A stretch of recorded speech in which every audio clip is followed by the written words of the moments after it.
Hello and welcome back to my RC channel. I'm Andy RC and today I'm going to be checking out the Eachine EX1. To me this is a cheap copy of the Hubsan H501 series. So it is a GPS capable quadcopter that is relatively cheap.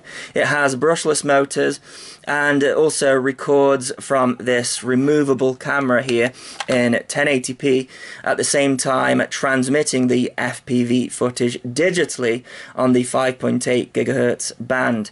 You're going to need a micro SD card which goes in there, and you're also going to need a phone that supports the 5.8 GHz band, which pretty much all phones do these days, but there is a problem with that.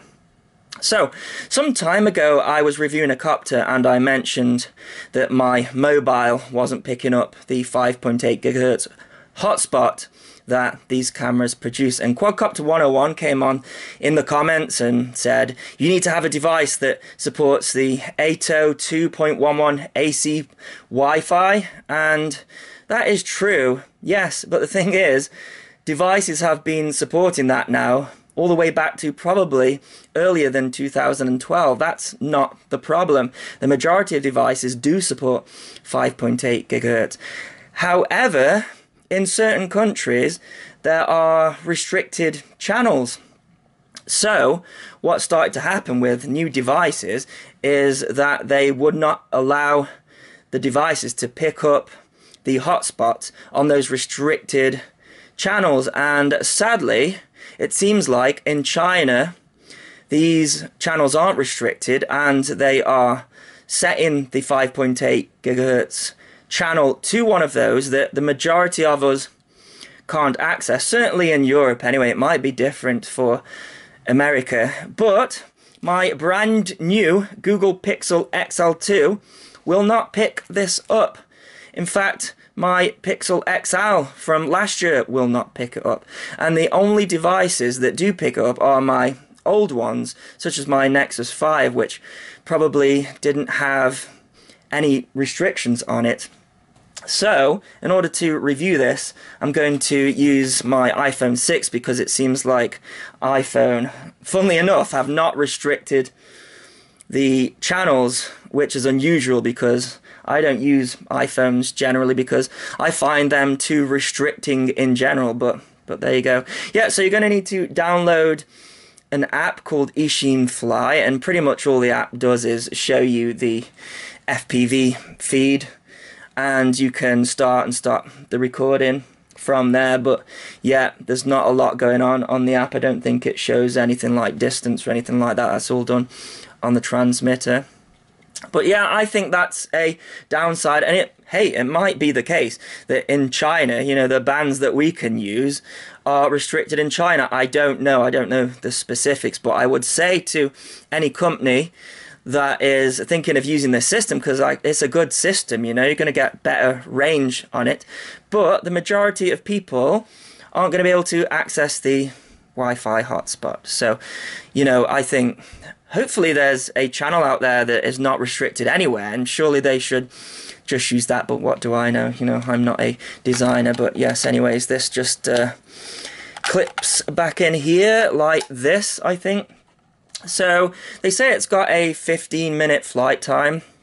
You get given this unbranded and unmarked battery. I believe it's a 2S, and it is 2000 milliamp, I think. It charges off a USB connector there, and yeah, we've got a USB cable in there as well, and that just slots in the back, and then you have got your on button there at the top, and then we've got this guy. So this is the transmitter. The transmitter looks like the old Devo 7E, I think, but it's not. It's like, I guess you could say a cheaper version, but it's got proper gimbals.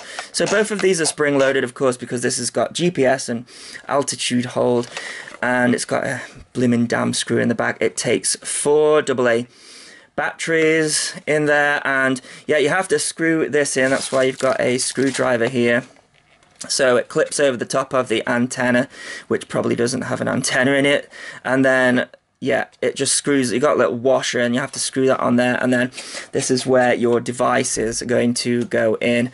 So if you turn it on, it's actually got a nice little screen here, and I'm happy to see that you can change it between all of the different modes. It doesn't actually detail how to do that. I had to figure it out myself. So before you turn it on, you have to put in the trim there, and now can you see it says mode 2, and then you've got 3, 4 and 1, and then if you turn it off it saves that, so that's pretty nice. But yeah, you've got all your information on here rather than on your phone, which I'm kind of glad of because those apps aren't too great there. We've got our different modes here, so you've got just altitude hold mode only, then GPS hold mode, and that changes down here, and then we have got the return to home on there as well.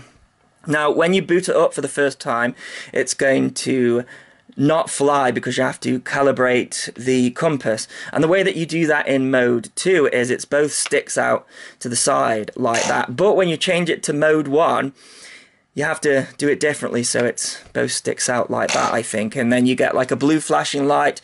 Do it outside, of course. You have to turn it around horizontally until the light goes green, and then you have to actually point it upwards, so with the camera facing upwards, and then it's counterclockwise around that way until all of the lights go on, and then supposedly it's ready to fly. You also have to wait until you've got, I think, maybe at least 6 satellites, maybe more, before you can go into GPS mode. Just tell you the number of satellites on there. Quite a lot of information on here, actually. In fact, yeah, it's a bit of a pain because none of these buttons here are marked up whatsoever, so you get a manual. And if you look in here, just look at all of those numbers here. So yeah, everything is marked up here, but what are we interested in? We want to go down to these buttons here. So starts off 10, so got photo, video, speed control, so different rates there. And then so from 13, 1 key to start, so you have to long press it, 1 key to land there, so I imagine that's just landing, not return home. And then 15, we've got headless mode, or I like to call it hopeless mode because I don't think it works very well. And then we've got all this stuff on the screen explained, so there's a lot of stuff. So it's a little bit reflective, so probably better if I just show you the picture here. So yeah, we got speed mode, joystick mode, so mode 1, 2, 3 and 4 shows you how to change that. Got the, it says the throttle rubber range, which is just the like percentage of all of the sticks there. So when it's recording video, when it's recording photo, and then we've got the drone battery capacity up there in percentage, and then we've got whether the geofence mode is on. So one of those changes the geofence. I think it's the trimmer here, I think. So if you long press it there, yeah, so geofence up to 300 meters, I think. So yeah, that is there. So then we have got whether it's locked, so when you arm it, this just becomes unlocked. You don't really need to know that because you can see the props go in there.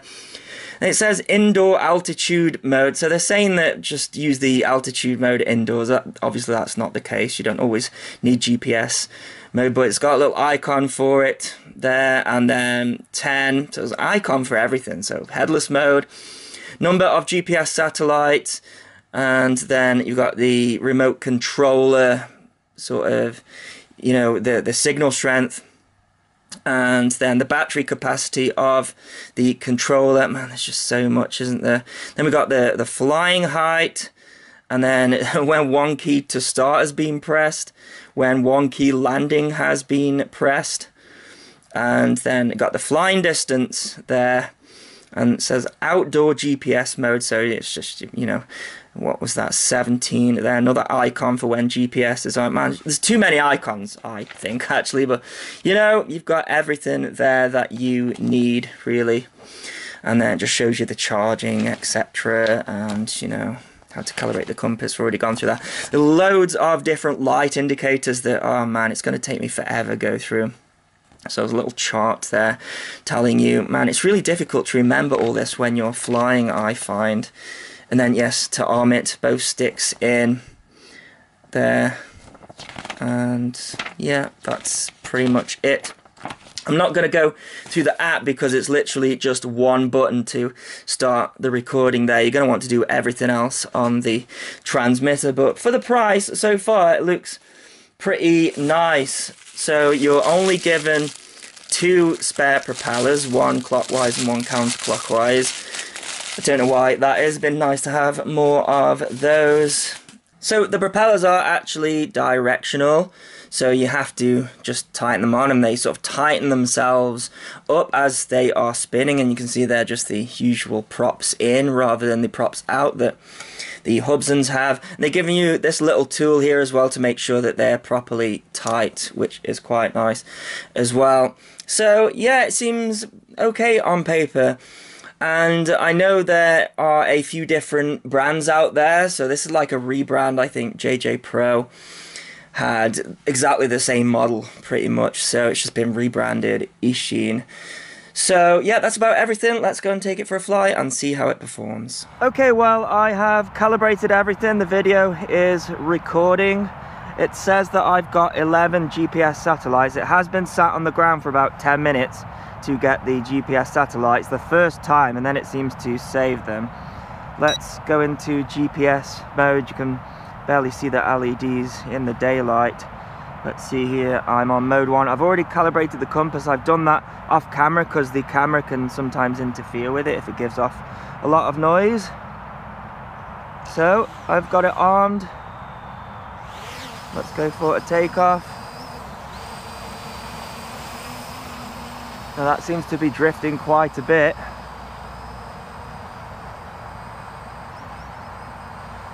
But let's see if it manages to hold its position. There's no optical flow or anything like that.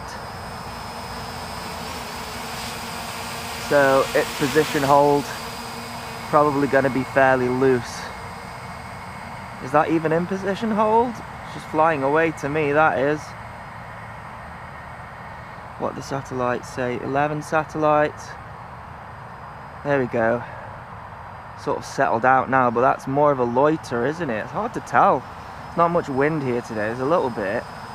I'll tell you what we can do. So that's hands off there. Let's see what it does. It's not toilet bowling, but it's not sort of staying in the position very well. There we go, it's sort of like, kind of like loitering.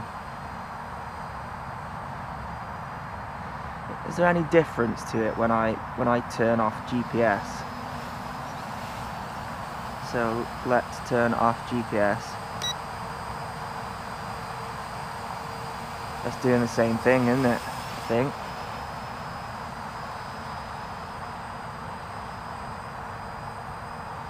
Let's have a look what it's saying here. See, that's an altitude hold only.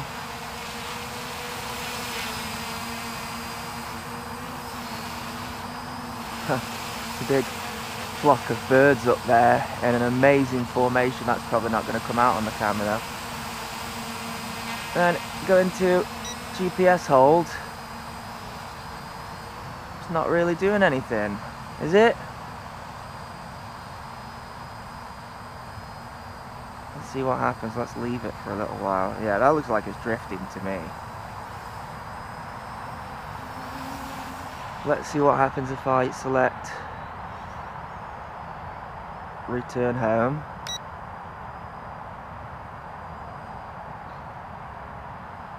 Nothing. What's going on?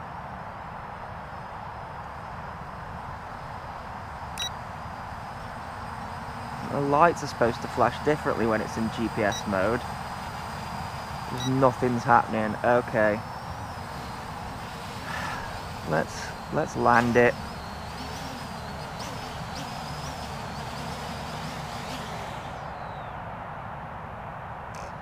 Yeah, so the lights are supposed to flash differently. There you go. They're flashing differently now. So let's try that, see if that does anything.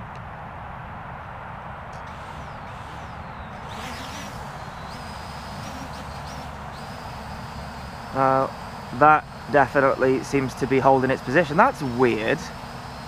Is it like losing GPS or something? I really couldn't tell you. That's bizarre, isn't it? Got 12 satellites. Well, there you go, take two. Let's take a look at the position hold. I wonder if there's some kind of bug. That's not bad. No toilet bowling yet, and I do say yet. It is moving around a little bit, but like I say, no optical flow. Right, let's see what happens if I just let it go. Yeah, that's definitely reacting now, so I don't know what was happening before. There you go. Right, let's check out the FPV footage. It's looking very dark. We've got the sun very low on the horizon.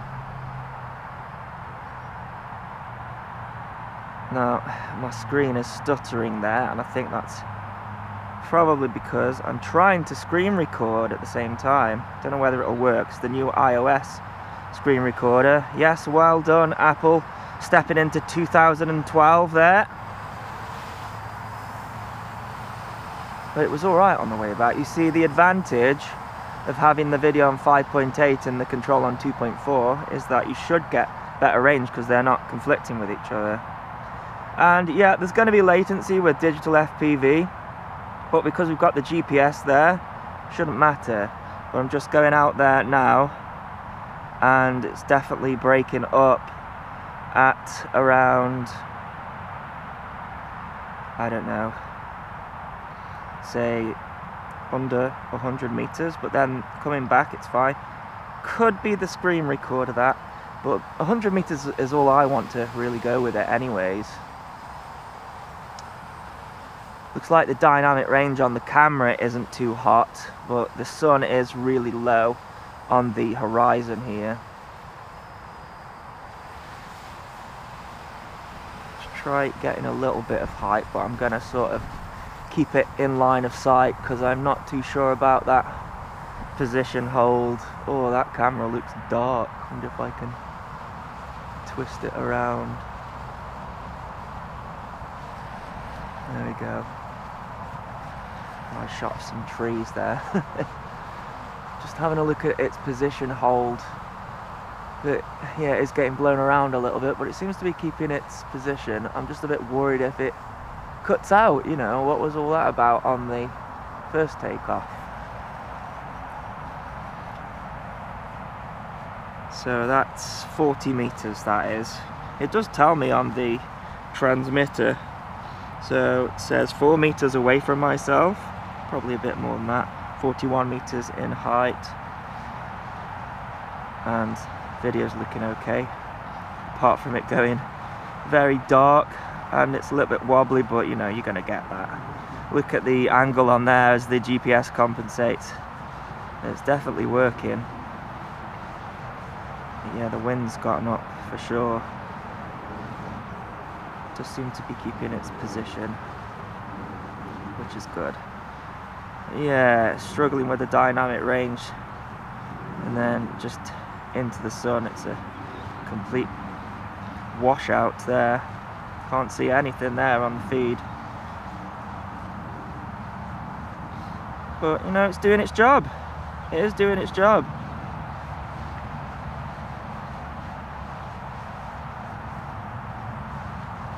Okay. Yeah, I'm feeling a little bit more confident with it now. But I am wanting to keep my eye on it really, and even at 40 meters the thing is just a speck in the sky. What's the battery doing there? 39%, what? I suppose I've been messing around. Let's bring it down.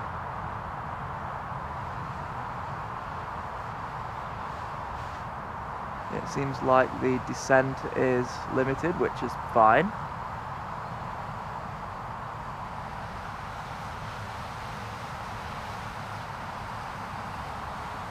I think I've been going for about 7 minutes. Okay, let's send it over there, and let's just do a return home, see what happens.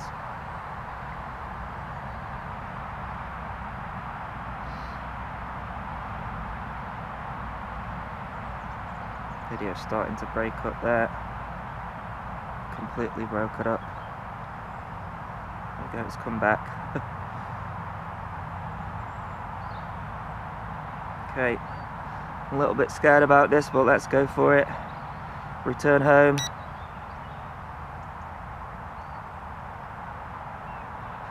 I can see it. It's gaining height.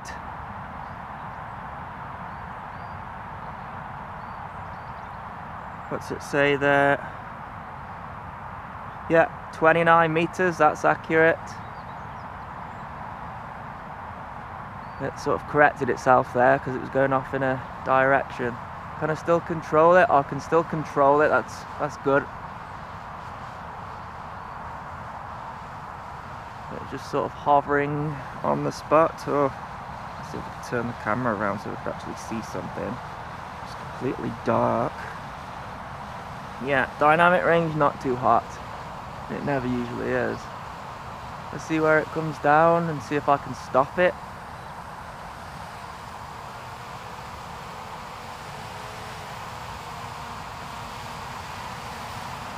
I'd say that was close enough. Drifting a little bit. Oh, it's coming down fast there. Can I exit it? So I've just come out of that and it's still in position hold, so yeah, I'm not sure what that was about when it went into altitude hold and then not. Let me try that. Let's go into altitude hold mode only. And it stayed in GPS. And now it's beeping because of the battery. So, oh, actually it hasn't stayed in GPS mode. No, there we go. So can I now go back into GPS mode? I don't think so. I think as soon as you go into altitude hold mode, it's game over for GPS, which that sucks.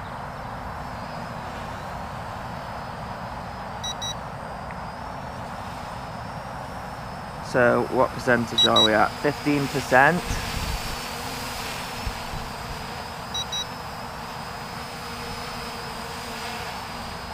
And we're looking at about 10-minute flight time.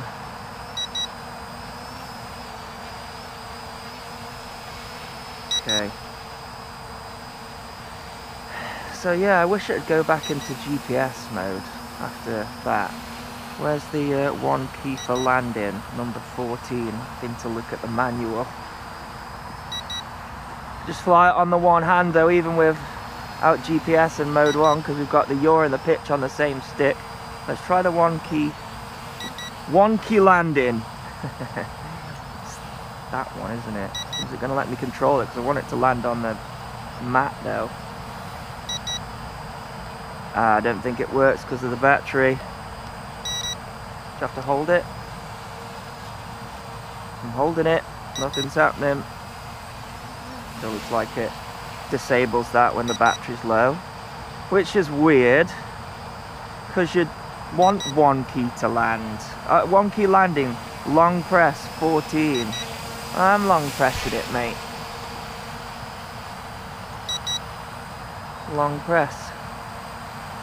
For how long? Like a minute? Still pressing it, still pressing it. Maybe that only works in GPS mode. So you need to be really careful about that. Be really careful.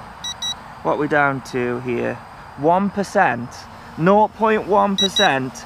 Yeah, I think I better land that. I don't think it's going to kick in automatic landing. That's weird, because when it got to a certain height, then it sort of did its own descent kind of thing. And now it looks like the app's crashed. What's happened there? Is it just because the batteries ran out? Has it turned off? No, it's still going. Let's see if I've got any control whatsoever. Looks like my phone's turned off. Yeah, I think the battery's died on my phone. Oh, well that sucks as well. Wonderful. So Probably not recorded any footage there, but hopefully it's recorded footage on the copter. Now it's saying 14% battery. What is going on here? Let's see if I can use the icons to start and stop video. Well, there you go, there's my review of the Eachine EX1. Definitely not perfect with the GPS thing there, not going back when you go into altitude hold mode, so be very careful about that, because if you're far away and you accidentally hit that switch, you absolutely buggered, aren't you?